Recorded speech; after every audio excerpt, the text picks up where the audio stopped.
Thousands of listeners across the nation rely on Garden Variety to grow everything better.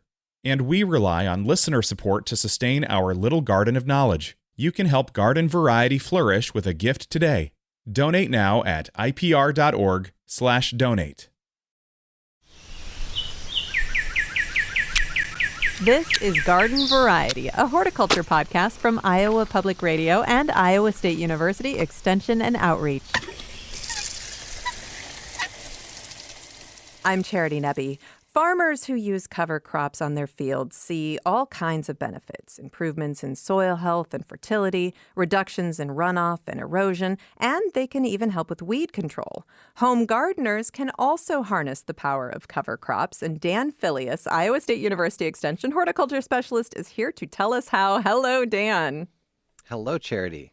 Thank you so much for being here. And through the years, I've had a lot of people say, well, why can't home gardeners use cover crops? Or maybe I should use cover crops. What, from your perspective, is the benefit of bringing cover crops to a home garden?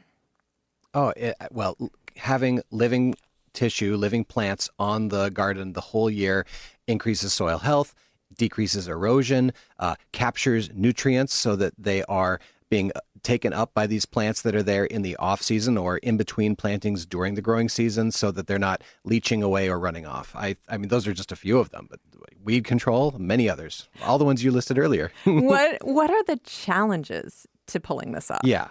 So the biggest challenge that people face in the home garden when using cover crops is that they don't have big tillage implements to till these things in, or a mower that's big enough that can manage this full-grown, maybe 6-7 foot tall cover crop, depending on the cover crop you use, of course. Not all of them are that big, but, management is the big issue. So I hope we can talk about some of the ways, some of the crops that we can use and some of those management techniques that people typically have, like string trimmer or even a T-post that can maybe manage these things. All right, well, let's do a pretty simple how-to. This is the time of year to be thinking about this in late August, early September. Give me an example of how I might do this in my garden. Certainly. So not all cover crops are ones that you have to manage intensively. Some of them will naturally die in the winter. So right now, late August, early September is a perfect time to plant oats and peas. These are both crops that will winter kill. And now's a great chance to let them grow up as big as they can get while also getting, most of your growing season in there. So anywhere that is empty right now in the home garden, this could be in a raised bed. It could be in the native soil right there at ground level. Plant that. It'll grow up until it gets, these will kill at about 15 degrees, I believe, is the temperature. So they'll grow for most of the fall, and then once it gets to be that cold, they'll die in the spring. When you go out to that space, they'll be laying on the ground. They will rake off easily with a rake, and you'll be able to plant into there. All right. Now, of course, gardens are still producing right now, so there are empty spots. As you say, you can plant in there. What do you do with the other spots once those plants die off? Yeah, sure.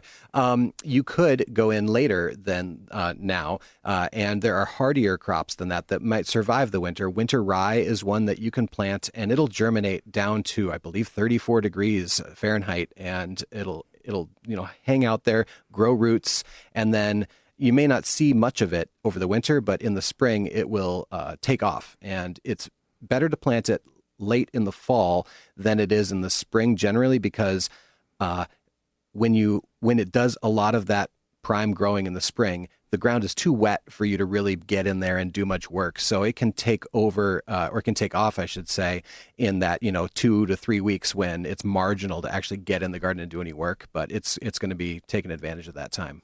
All right, there are so many options here, because you also have an option where you can plant a cover crop in May. Of course, yeah. You can do during the growing season, if let's say you're planting 3 patches of green beans. You want a constant supply of green beans in your garden. You plant the first one in mid-May. At the same time, in those other 2 patches, you might consider planting buckwheat. And buckwheat is a pretty quick growing crop and also very tender. So it's going to flower which is about maturity for how mature you want it to get, in about 30 to 45 days out there. And as soon as it does flower, within 10 days, you want to terminate that thing so it won't set new seed.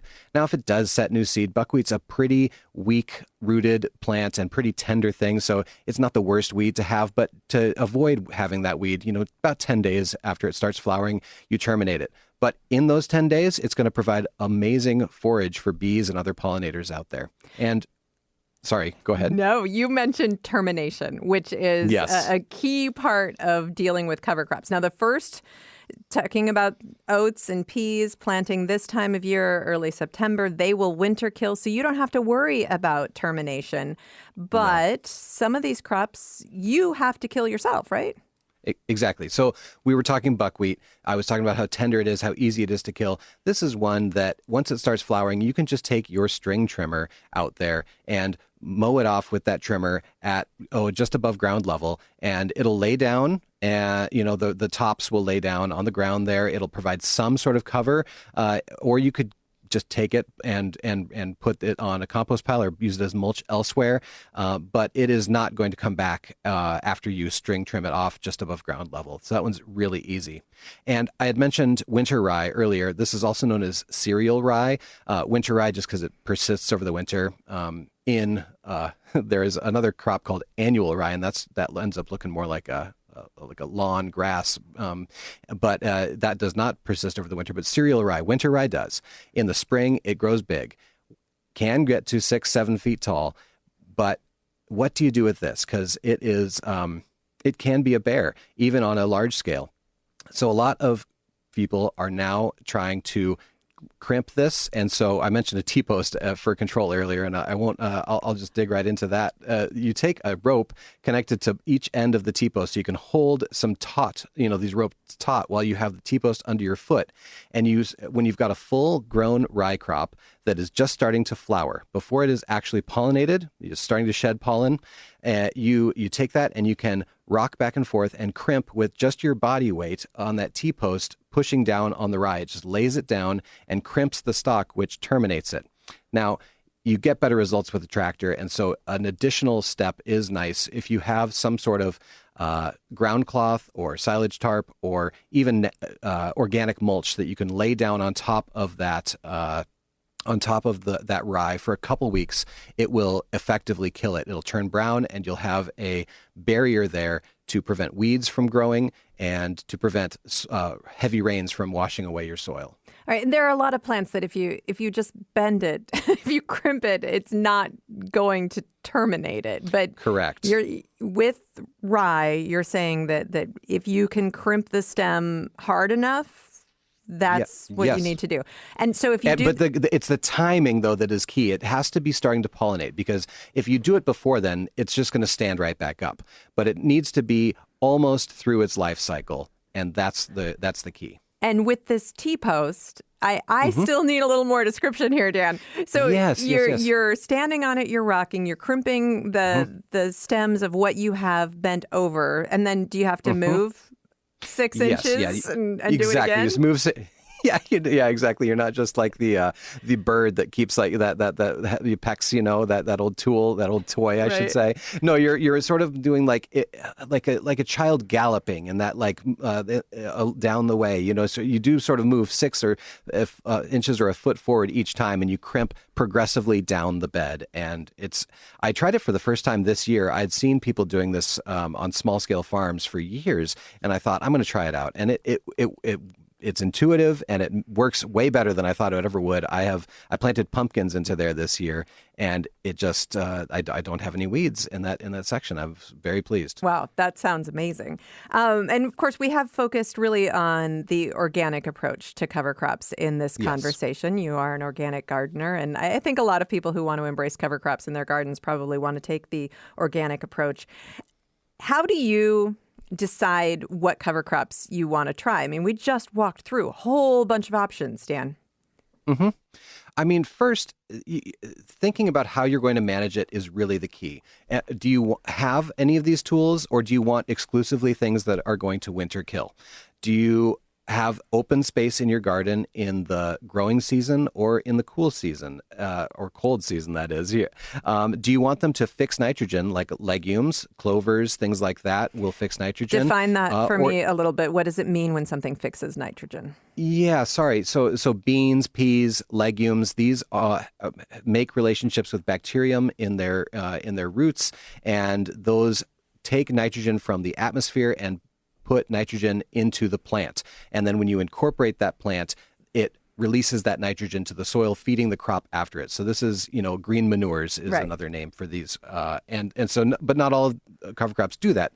A lot of other cover crops are just scavenging the nutrients that are already there, holding them in their tissues, and then when you till those in, releasing them for the next crop.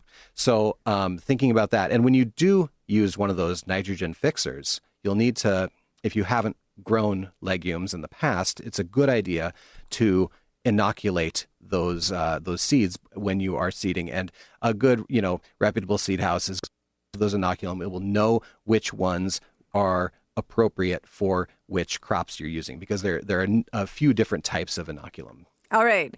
You've given us a lot of information. Yeah, what resources do you recommend? Because we probably can't just follow your directions quite yet.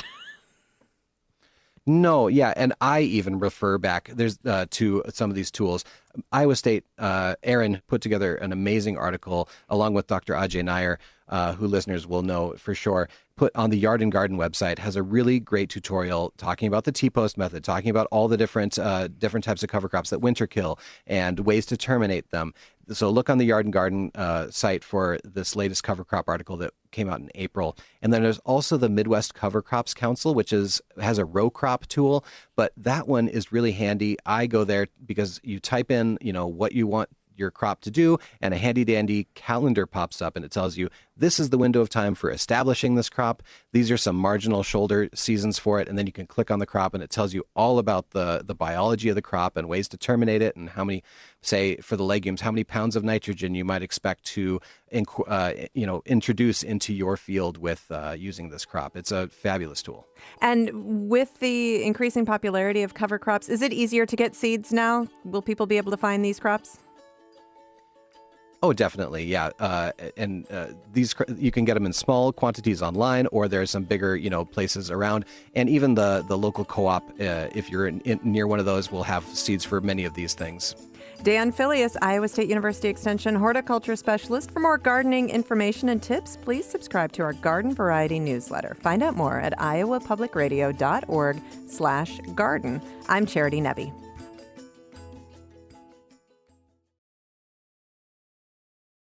Garden Variety is a production of Iowa Public Radio and Iowa State University Extension. It's produced by me, Erin Stile, Caitlin Troutman, and the Iowa Public Radio talk show team. For more garden goodness, please subscribe to our Garden Variety newsletter. Just go to iowapublicradio.org/garden. I'm Charity Nebbe. See you next time.